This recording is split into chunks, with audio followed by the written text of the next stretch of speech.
Ito ang ulam ko ngayon, lulutuin ko. Manok. Tapos lalagyan ko din siya ng sabaw. Lalagyan ko siya ng malunggay, okra at sitaw. Bago ko siya sabawan, piprituhin ko muna. Itong manok na to ay meron na to siyang salt and pepper. Okay, at piprituhin ko siya para maya lalagyan na rin natin siya ng sabaw.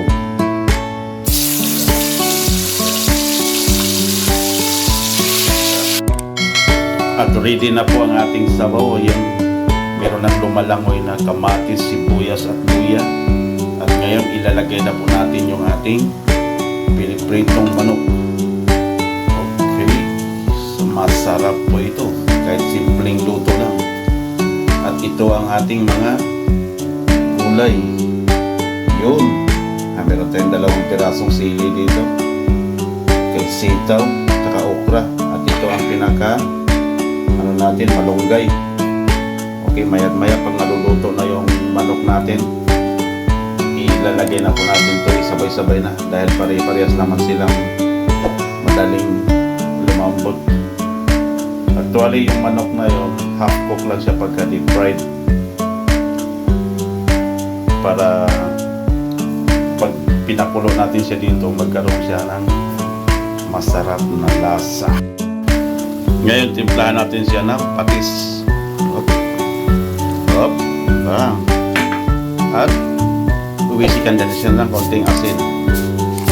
Para magkaroon talaga siya ng lasa. At ito ang paminta.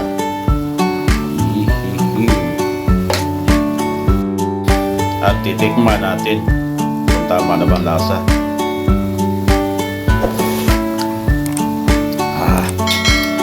Suwak na suwabi, konting asin pa, tama na. At ilalagay na po natin yung ating mga gulay, sabay-sabay na. Hop, sabay-sabay na okra, sili at yung ating malunggay. Yun, yan na, sabay-sabay na. Parang sabay-sabay din silang lumambot. Okay, pakuluan lang na po natin ng mga ilang segundo. Dahil masarap po kainin ang gulay pagka siya ay half cook. Ayan, paluto na po yung ating sinabawang manok na ang sahog ay 3 klaseng gulay lang po ito, pero napakasarap. Para po siyang tinola style.